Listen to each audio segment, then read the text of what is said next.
What is up, guys? Welcome to episode 2 of This Is Not an Ad, a video series wherein we advertise the lives of students and professionals from the advertising world.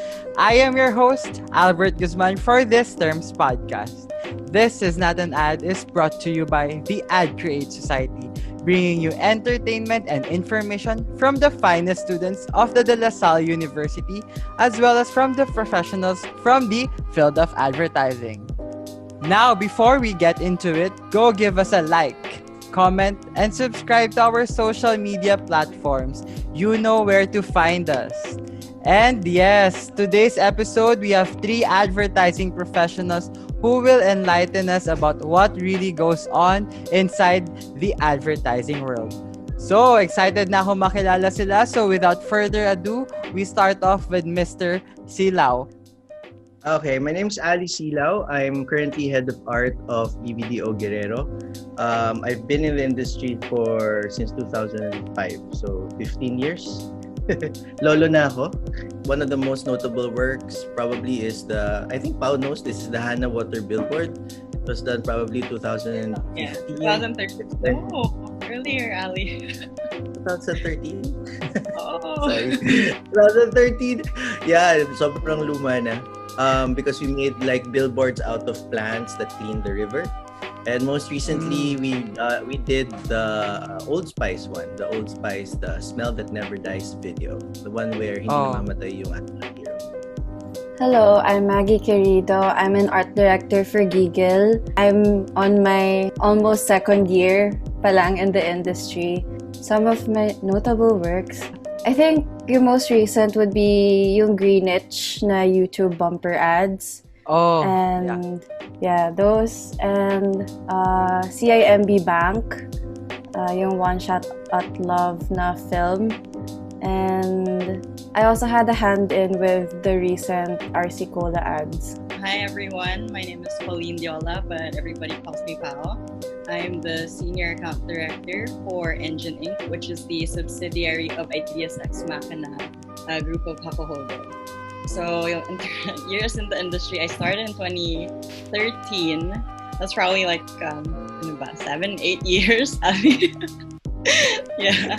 And probably, same as Ali, like a lot of notable works, but probably the more recent and more relevant would be like when we launched GoGo Express, which is part of Quadex, the logistics service, which happened last year, and we have a lot of ongoing new campaigns as well. So. Thank you, Miss Pao, Miss Maggie, and Sir Ali. So, for now, we will be watching the first episode for This Is Not an Ad, wherein we would like you to react, comment, or debunk misconceptions concerning the advertising industry. So, gusto namin makita yung mga reactions nyo, ganon. Like, ano yung mga gusto yung sabihin, or like, comments about that part. So, roll VTR.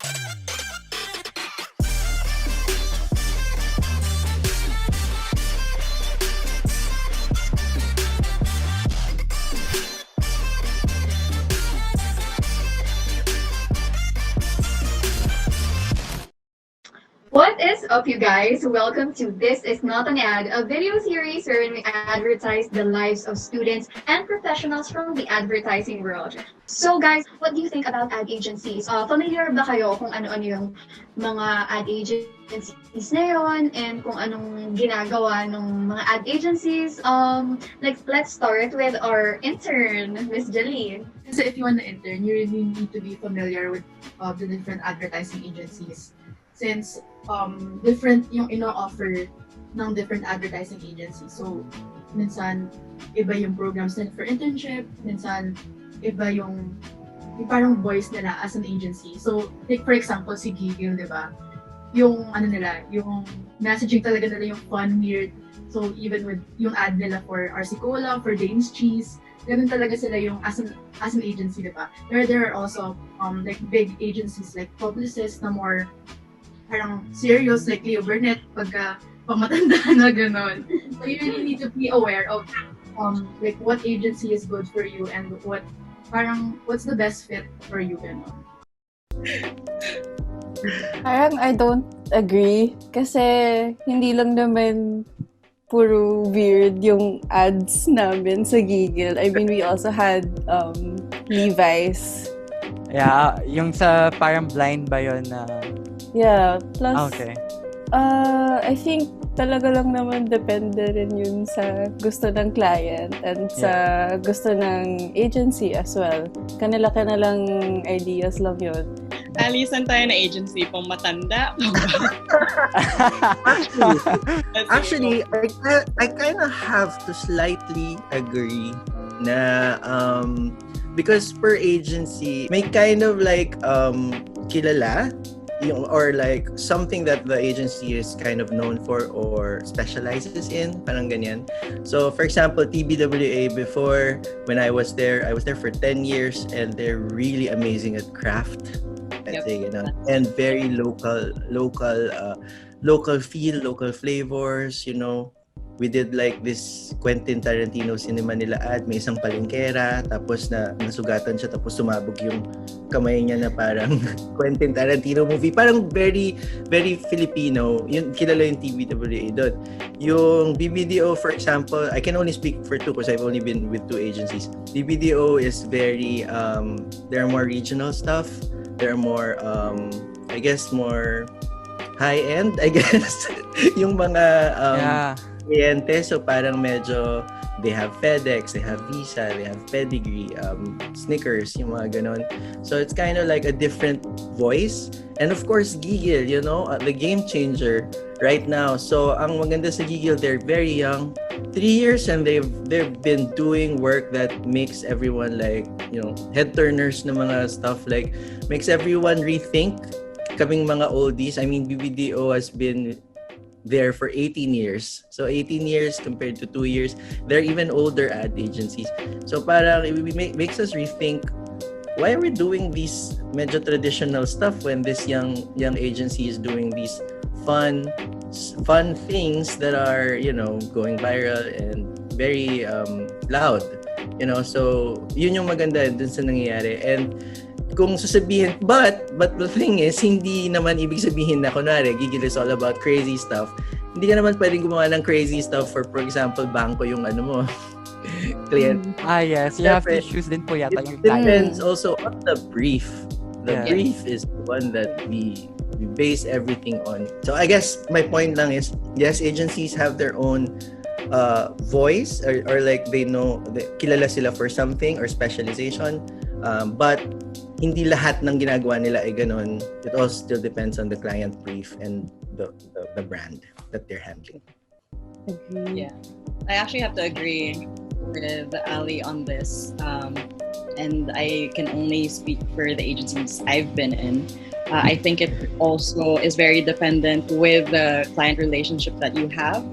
Kasi nga, we have our different personalities, but then if your client relationship is up to another level where you can actually propose these very insane or fun ideas, then, you know, opportunity for us to actually do funnier, better, or, you know, exaggerated work. Pero yun nga, I mean, at the end of the day, it's still a business. So we have to earn and we have to know what the business needs are. So we really have to go back to all of these different sciences, you know. So thank you, Miss Pao, Miss Maggie, and Sir Ali. So first part pala, ang dami ko na natutunan. What more kaya yung susunod na parts and with our listeners then. So for part 2, what does it mean to be a good advertiser? I believe it's on the how aligned yung vision mo sa branding ng client mo, sa goals ng material na gusto ma-achieve ng client mo. It's really on the alignment of vision and branding for me. Yun lang naman yung take ko here. Yung very controversial right now, yung sa RC Cola, right? Diba many people are really, like criticizing their advertisement, yung tinanggal yung ulo, so bigla, ayun pala, RC Cola yun. For me, it's a hit or miss for me. Kasi diba, first of all, we don't know kung ano yung branding na gusto ng RC Cola. Pero for me, in terms of achievement, yung goal niya na to reach as much people as possible, for me, it was a successful campaign. Kasi di ba nga guys, nakarating siya sa sa ibang country, diba, sa feature niya sa GMA and ABS-CBN, if I'm not mistaken. Talagang napag-usapan yung campaign kasi it was very, very abstract and kinumpare nga siya sa mga Thai commercials, right, and ganyan. So actually, ako mismo, napanood ko yun. I was like, ang weird ng commercial, pero as time passed, it grew on me. Parang napaisip ako, parang gusto ko tuloy bumili ng cola, or I'm not sure kung RC Cola gusto ko tuloy, pero parang gusto ko uminom ng cola bigla. So for me, it was a successful campaign, and yun nga yun, connecting it back sa alignment ng goals and branding. Pero sa branding, I'm not so sure about that. So sa RC Cola is yun lang gusto ko i-add. Can I add lang to what Baron said? Kasi discussion board yun ng marketing prof ko. Now, what do you think would RC Cola add? Tapos, may insight siya na sinasabi niya na in terms of creating a buzz, it is successful, pero everything, all marketing campaign kasi their main goal is to create market penetration. So market penetration yung if bibili ba yung consumers mo ng kasi target nila Gen Z. So tayo yun. Did we wanna buy RC Cola? Kasi ako personally, nakita, parang na-shadow for me yung product because of the ad. Like, if I go to a convenience store, I would buy Coke or Sprite, but not RC Cola. Maalala ko lang yung ad. So, in terms of parang sales, increasing sales, it may not be a successful ad, but pag engagement, creating a buzz, it's successful. Pero if we think long-term daw, baka hindi siya as parang what do you call that? What's that word? Hindi siya mas effective as we thought it would be. Ako, mag-add lang ako. For me, tingin ko brand awareness naman yung ad na yun. Yung to get the attention of consumers. Kasi, kami kasi yung mother ko kasi taga Bulacan. So kapag umuwi ako doon, mas sikat yung RC Cola. Mas sikat yung mga ganun na, kasi mas mura siya eh. So, tawag doon, mas maraming mabibili if ever. Kunwari parties, yan, mas maraming mabibili. So, I think yung tina-target nila na consumers is not the market of the international brands na mga Coke, Sprite, mga ganun. Pero siguro yung mga local market na mas affordable yung alternative yung product. Ganun. Actually, nag-link yung prof ko ng article about like Giga talking about the ad. Sinabi niya target market talaga nila is Gen Z. So tayo talaga. And parang in a way, sinasabi daw nila na kasi parang yung big idea ata nila was basta masarap RC Cola. So when you think of the ad, basta weird yung ad, ganun daw. So ganun yung parang idea behind their campaign. So parang sinasabi din ata ng director na because when we think of Gen Z, parang we just do things without any explanation. Like, we wanna go out, like, we go out without any explanation. So, basta-basta lang daw. So, ganyan yung idea nila behind targeting the Gen Z with that ad. Okay, last, sorry. May add ako last lang. Going back sa question what makes a great advertiser? So, for me rin, one thing rin na it struck me kasi as a person rin, I always think differently, do things in a different way. So, for me, one factor that makes a great advertiser is to stray away from the usual path that people or advertisers take and actually do something original. Yun nga kasi nestip sa RC Cola yun or something different siya, pero hindi lang siya tumapat sa talagang dapat niya na market. Pero for me, what makes a great advertiser is something or someone that does things differently rin. Yun lang. And when you're an advertiser, your biggest challenge is making things original. Alam mo ngayon, every idea is like a copy of a copy. And then yung sinabi sa yung art craft or sa art na you really can't find an original idea anymore. But as an advertiser, that's probably our biggest challenge. And it can be in the smallest things, like just making the branding a little different or the way you execute something. Just by trying to find that small difference can make a really big change in your ad, and it can engage the right people.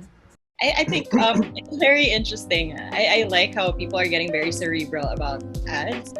it's very interesting to see that a lot of people are actually thinking about reasons behind why the ad was created, when in fact it's really just an ad to sell something, to talk about something, to promote something.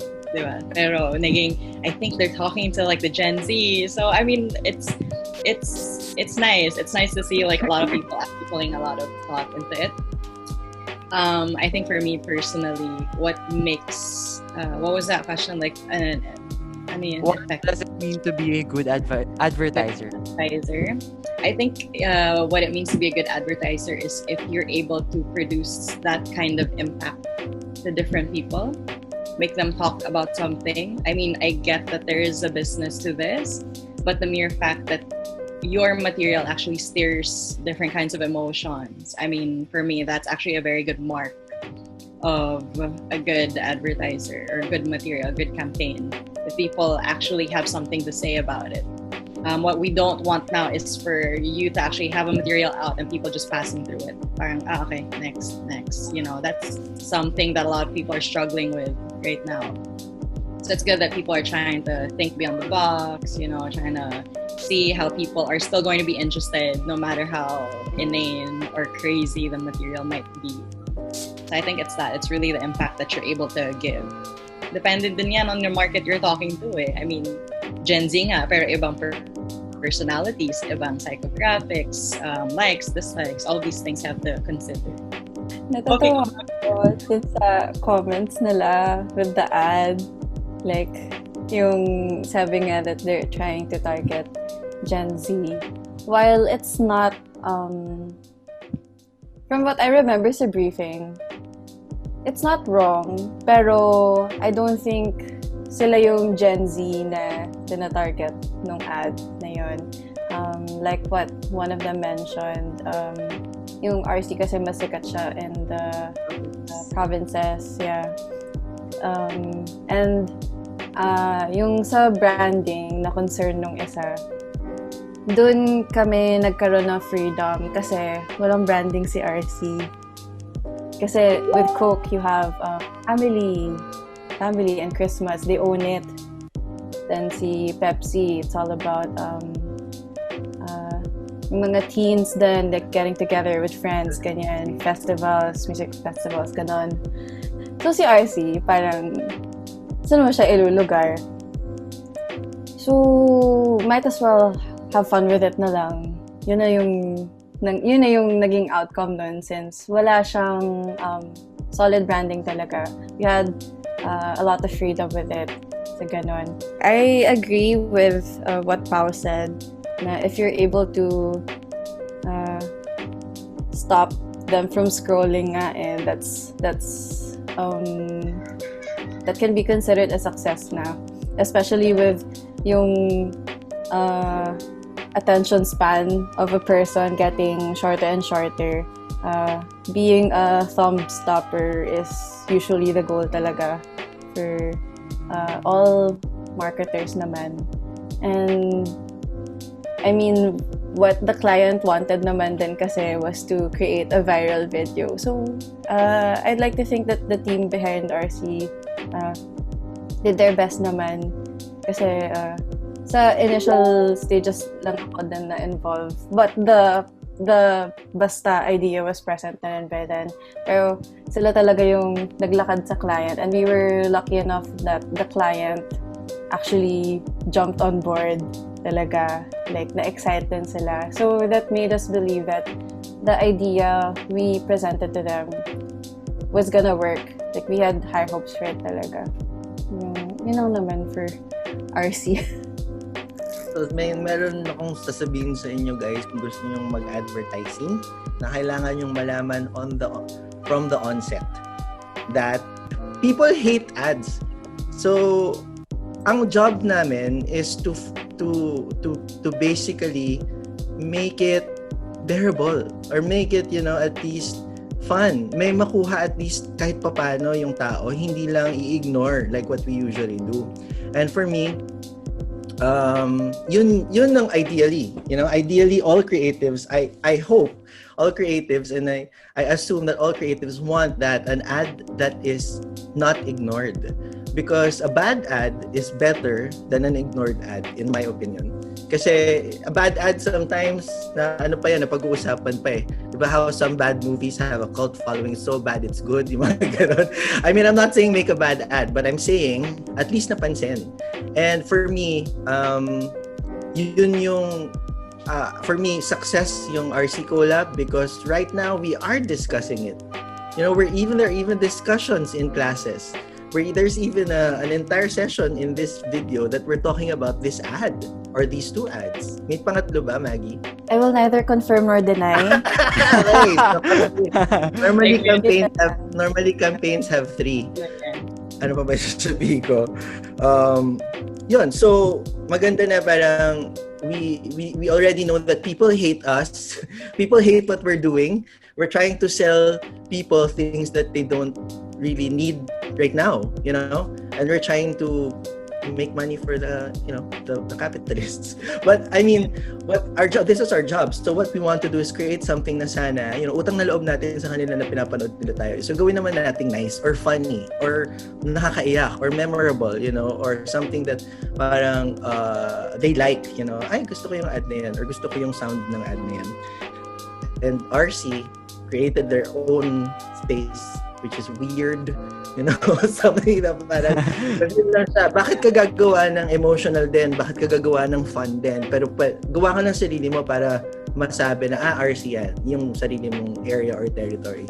And I think that is what makes a great creative. Yep. Now for this part, we would be hearing the question asked by the participants. If you were given a chance to ask an advertising professional some questions, what would it be? Siguro for my question for an advertising professional, it would be, what made you decide to go into that certain department? And what are the skills you will need? What made you go into that certain department? Because I cannot possibly do an accounts person's job. And I cannot because I'm so disorganized and I can't be that maayos in my life. So I am also medyo I'm not an artist but I'm into artistic activities. Medyo nakakatawa if people calls themselves artists. So I don't know. I'm not an artist, but I am into art. I'm into creative things. I'm into reading, literature, movies, all of those fun, creative stuff. And that's why I wanted a job, like a day job, which pays me, wherein I get to play with ideas, play with copy, play with mukha kang nag-film shoot pero commercial lang siya. Pero para siyang film shoot, It's sort of like a very creative day job where you can do that and earn a living, but at the same time do your other artistic stuff after. So, yun yung reason kung bakit gusto ko maging creative kasi parang binabayaran ako to play with things and sort of like be like an artist, but it's not really art. It's an ad. Ako, what made me go into my department aside from yung same reason kay Ali na I wanted to be paid for something na I enjoy doing naman, so why not, diba? It's also the kind of people na I want to work with, na parang I want to work with someone na ang galing mag-illustrate, ganyan, gusto ko matuto kasi from him, or someone na ang galing mag-edit, gusto ko rin kasi matuto. Parang those kinds of reasons naman din. And if kaya mo rin to consistently like be a sponge lang talaga, like absorb, keep learning lang, that be one of the keys for you to succeed in the industry. Okay, I'll just add for like an accounts point of view. I actually wanted to meet people more because I knew that that was actually my forte. I love to understand different kinds of things, being able to have access to that actually. And with that being said, it's not as if you're in that department, you're already solely just there. I can still do all of my creativity outside of that, which makes it even better for me because at least that's not time bound. I think the skills that you need, especially if you're in accounts, is that your willingness to learn. You have to actually want to do your own research. You have to be very proactive in a lot of things. People skills are also good. I think with whatever industry that you're in, you have to have that. It's very important to know how to speak out, how to actually relay your ideas, how to engage with people. I think a lot of people take that for granted. Communication is always number one. It always starts there. You'll never get your client without discussing or talking to them or just being friendly. These are not necessary to have, You can have some of them, you can have all of them. Yung actual skills or parang kakayanan ng art director or writer. But it would be good to have, If you have all of these, then you have an advantage over others. So Adobe Illustrator, the skills to know that app. You also, if you know how to draw, if you know how to illustrate without an app, on pen and paper, that would be a very big plus. In some agencies, art directors mismo yung gumagawa ng art, ng photo board, ng storyboards. But in some agencies like BBDO, we have people to do the storyboards. So hindi importante na marunong ka mag-drawing masyado, Adobe Photoshop is the staple. Knowledge in Photoshop is really important kasi kayo yung gagawa ng mga compress or ng mga studies. If you can video edit, plus na yon. Yeah. If you can do motion graphics, that's plus. That's plus talaga. Web design, development, patok din yan. Especially for clients who want to have a website built, diba? Kaysa yung kukuha pa sila ng separate developer from the designer. If you can have both of those things within the agency lang, mas maganda. May certain level din of organization, syempre, pag art director kasi you can't miss deadlines. You can't miss deadlines talaga kasi aawayan ka talaga ng accounts mo niyan. Yung accounts mo kasi, sila yung first line of defense nyo. Sila yung unang aaway para sa'yo, pero sila din yung unang aaway sa'yo. So, wag mong galitan yung accounts mo. Before tayo kay Pao, it's so nice na parang meron kayong oldie and meron kayong young person kasi yung kakasabi lang yung skills are actually what we need right now in young people. Kasi yung daming social posts, social campaigns, the Facebook posts, e-commerce posts, digital campaigns that need actual motion graphics. You don't have, if the art director can do it himself or herself, that would be great. Editing as well. Pero be careful, and motion graphics, be careful lang pag pinaalam mo sa mga boss nyo na marunong kayo nito kasi from then on, kayo nang gagawa ng lahat ng mga on a personal experience naman, nung nalaman nila, nag-enjoy naman din ako. Nag-enjoy ka. Pero paano yung time mo for the, ay sorry, may nakalimutan ako, pinaka-importante. Sorry, before Pao, dami ko naisip. So parang iba yung idea sa insight, sa execution. Yun yung kailangan yung master. Okay, meron akong last. Suggestion ko lang, ang creatives sa advertising, ang ginagamit nila ay Mac OS. Because that's the industry standard. So if you're into PC, Photoshop PC, alam ko magkaiba yung option, command and alt and control and whatever buttons which are very important keyboard shortcuts. Try to learn the Mac one na kasi para hindi na yung learning curve. Yeah. But accounts are for PC, but in our agency, Mac lahat. Lahat. Same. Ako Mac Same. ever. Yeah. Okay, next up, Miss Jelly. What kind of attitude do you need to possess or to have to make it in the advertising industry? You need to have drive. You need to have drive for a creative. Tenacity drive or something that makes you go on from the start to finish. Yung ganon. Because ang daming tao na parang let's simulan natin pero paano yung follow through? I think importante sa akin yung sa akin personally na kailangan you're there from the start and to the finish na parang it's yours also. And yun, yung drive. And it will make your work consistent na parang every year, you're be coming up with something na parang it's nice and it's yours and it's good advertising. I think consistency is also a good skill. And also endurance, especially in big ad agencies. Na sobrang hindi rare yung meron kang 5 to 10 things that you're doing all at the same time. If you're on a CD level or even higher, you're gonna be doing 30% of that and maybe 70% of overseeing quality pa. So parang ang daming responsibilities, ang daming stuff sabay-sabay, and then you have to endure that and still treat people in a decent way, kasi very na pag sobrang dami mong ginagawa, you can tend to lash out, but you have to be still decent and very makatao. Skill, so endurance, tenacity, drive, and consistency, yun yung sa akin. Do you ever get to rest? Does your mind ever get to rest? Well, yeah.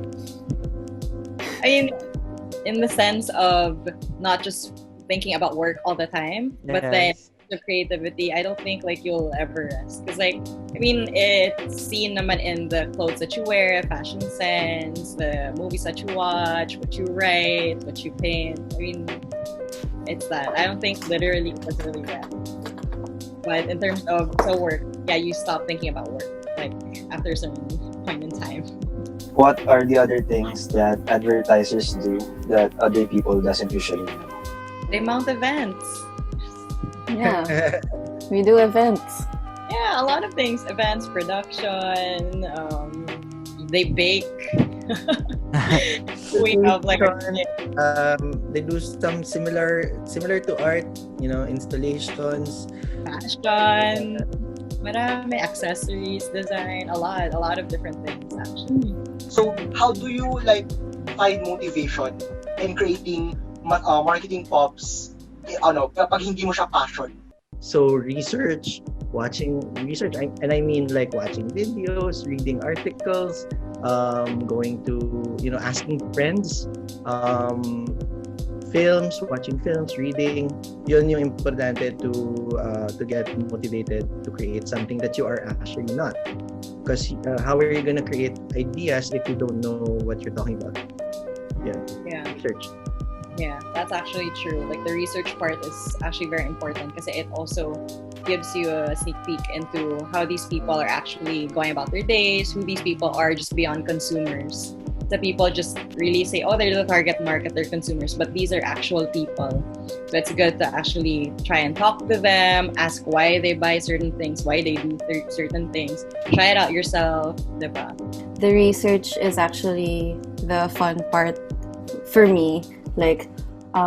Immersing myself in different ads to try to get into the mindset of the consumer, or even just to see how the competitors are trying to target the same market, and even trying out the product for ourselves. Mas lalo na pagkain, syempre masaya yun, libre. And really it's the thought of you parang overcoming this challenge. Parang hindi mo iisipin mo sa umpisa na parang hindi to para sa akin, na hindi ko thing, hindi ako makarelate.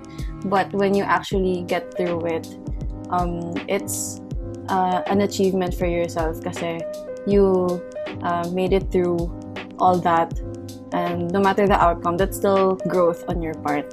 So let's now answer the questions submitted by the other students naman. So first question, what does an account executive do? Well, the accounts person, what we normally do is we start and we end the project. So whatever the project needs, you'll have to take part of. So they're the persons in charge of managing or liaising between your agency and the clients. It's also an account person is also responsible for making sure that projects are actually moving. making sure that we're actually earning money. So it's really foreseeing everything. It's really like project management to a higher degree. So that's what an account executive. Okay. When you present to clients, sometimes if your creatives aren't free, it's the accounts person who actually presents the entire thing. Research to the big ideas, executions, and then the cost. So I mean, the same way that creatives can actually do that too. So it's important to actually learn a lot of these different things, being open to that. The best accounts are the ones who, kahit hindi ganun ka-creative yung suggestions nila, they have suggestions to solve things, yung solution-oriented ones that really like, what if ganito? Yung parang gaganon na sila, yung may kusa, yung may initiative, yun yung mga favorite accounts namin. Especially with clients like Pepsi na parang 5 productions for the last quarter of last year. So parang it was like, we need your help. We need all the help we can get. And luckily, our accounts for Pepsi are so, ma-initiative. So accounts, you can do accounts if you're not that creative, or strategy, which is also slightly creative, but half accounts. So parang a lot of different things in agency.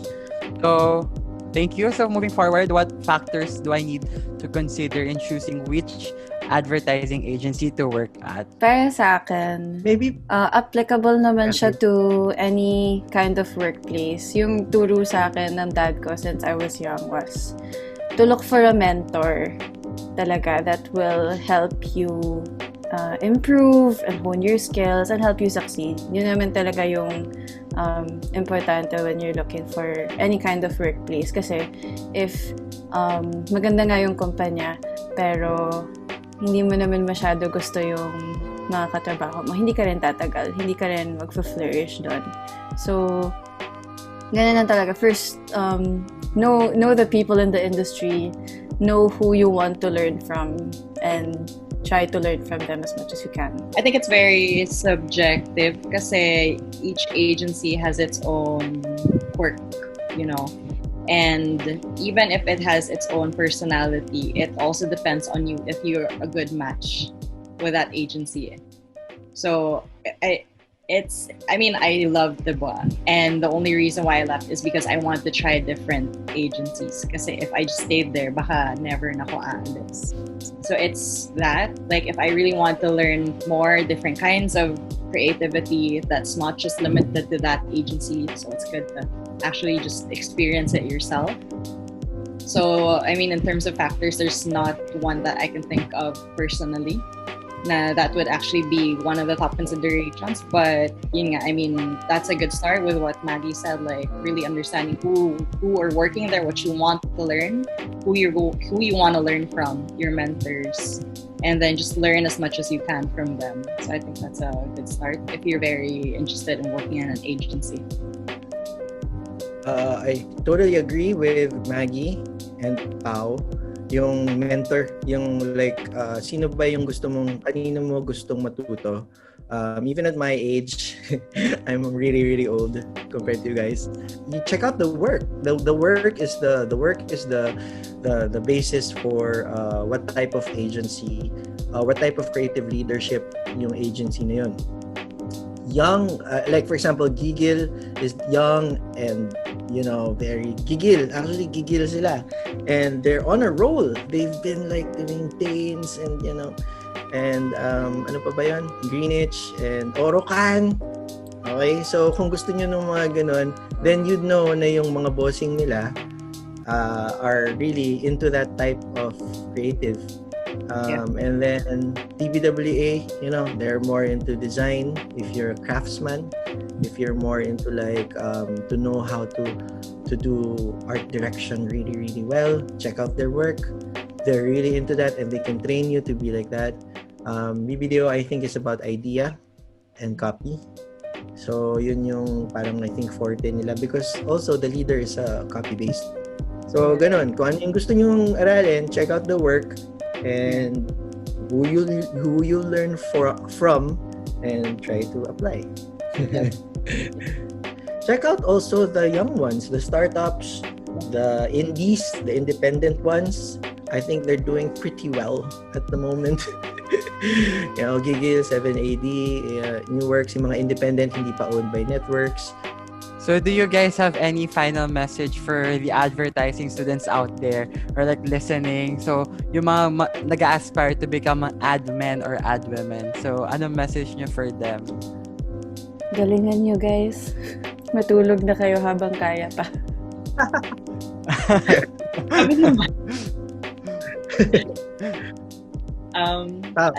It's fun. Like, if you're really interested, and if you want to see if this is for you, best place to do that is to actually be in an industry, be in an agency, and try it out yourself. So, take all of these experiences, and if you can, I mean, that's a good opportunity for you. And if it's not for you, then at least you get to know what you really want to do in life. Ako may recently natutunan ako at my age, and at my age may natutunan ako recently with actually Gigil and how they're doing things. Na for the past couple of years, I've been so safe. Safe with all the work, safe with like, ito ba yung gusto ng kliyente, ito ba yung produce and whatnot. And so when they started coming up with these things na super brave and ballsy, na parang, oh, maybe I should go back to being brave. So yun yung aking actually advice. So people like me, older people, actually are still learning to be brave and to have the balls and to have your own point of view and to be confident enough to present that and push for that. Natututo pa lang ako ulit ngayon. Before I was like that in PWA, and then parang suddenly I was starting to like be safe, and now I'm starting to like learn to be brave again. So yun din yung advice ko sa mga taong gustong magpunta sa advertising, is to not be afraid to show us who you are. Not to be, intimidated by all these big agencies and all these people, but just to have the balls, to be brave and just show us your stuff. Because I think yun yung first step. If you're so insecure about your work, hindi yan lalabas, and you won't be able to see it. So the first thing I think is to be brave enough to like show us what you have and what you're made out of. So good. To add lang din, as much as you can, keep note of like all your ideas. Kunwari, kahit na you're not in an agency yet, pero kunwari may nakita kang brand, tapos may naisip kang baka fun na gawin for that brand. Keep it lang kasi even if you're in the agency na, you're gonna want to look back on all your previous ideas na kunwari at that time hindi pa masyado pumasa kay client, but you can look at it now with new lens, kumbaga, and maybe someday ma-bring to life pa yung idea mo na yan from the past. Ganun. So, ayun. So, guys, take note lang sa mga advice and tips nila Miss Pao, Miss Maggie, and Sir Ali. So, once again, we would like to thank our esteemed advertising agency professionals for not only joining us today, but for also helping us learn more about the industry that someday we may all be a part of. We wish you nothing but the best. Stay safe and stay tuned. Thank you.